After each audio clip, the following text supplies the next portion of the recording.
Xitoy Kommunistik Partiyasining 19 navbatlik Markaziy komitetining 5-umumiy yig'ini 26 oktyabrdan 29 oktyabrgacha Beyjingda o'tkazilganligi bekitilgan.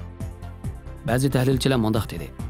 Bu bidaxi yig'inidan keyin Xitoy yuqori qatlam amaldorlarining yuzlanish kerak bo'lgan yana bir siyosiy kurash bo'lib, Xitoyning ichki va tashqi qiyinchiliklari tufaylidan Markaziy komitetining 5-umumiy yig'inida g'alati voqealarning yoki ichki qalayimqanchilikning yuz berishi diqqat qo'zg'amoqda. Xitoy Kommunistik Partiya taratqullarining xabari qaraganda, Xitoy Kompartiyasining siyosiy byurosi 28-sentabr yig'in chaqirib, 2021-yildan 2025-yilgacha bo'lgan kelgusi 5 yillik planning 14-5 yillik planini tuzgan va Xitoy Kompartiyasi Markaziy komiteti xizmat nizomini muzokara qilgan. Angliya taratqullari Xitoy Amerika savdo urushi va Xitoy virus yuqumining ta'siri sababidan Xitoydagi ba'zi iqtisodshunoslar 14-5 yillik plan mazgilida iqtisodning eshish nishonini to'vallatishni o'tirib qo'ygan.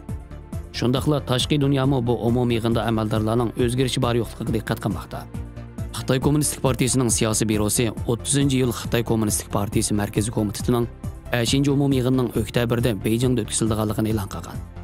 Kun tartibi Xitoy Kommunistik Partiyasining Markaziy komitetiga doklad berish, 14-5 yillik plan va 2035-yillik nishonni tuzish haqidagi tavsiyalarni o'z ichiga olganligini hamda ichki o'lkalarning navbatdagi iqtisodiy vaziyatini tahlil, tadqiq qilish, keyingi 20 yillik iqtisodiy xizmatlarni o'rinlash qatorliqlar ekan.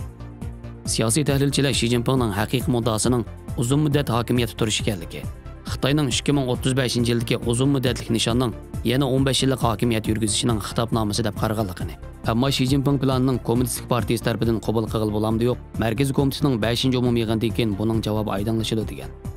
Bir Xitoy Kommunistik Partiyasining amaldori ishlarning tez taraqqiy qilishi Xi Jinpingning kelgusiga ta'sir ko'rsatadiganligini aytib, Markaziy komitetining 5-umumiy yig'inida muhim asosiy kishilarning o'zgarishi muzokara qilinadiganligi uchun bir maydon ichki siyosiy kurash boshlanadiganligini bildirgan.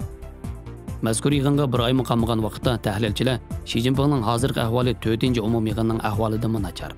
Hozir butun dunyoga tarqalgan Xitoy virusi Xitoy hokimiyat hukmronligining tavrinib qolganligi, xalqaroning Xitoy virusining mas'uliyat javobgarlik surishti qilishi, kelkun cheketga opati va chashqan vabo, cho'shq vabosi qatorliq bir qator ofatlar iqtisodiy va turmush qiyinchilik keltirib chiqarganligini, ishsizlik to'lqini shundaqla har xil ijtimoiy krizislar yuz berishi mumkin degan.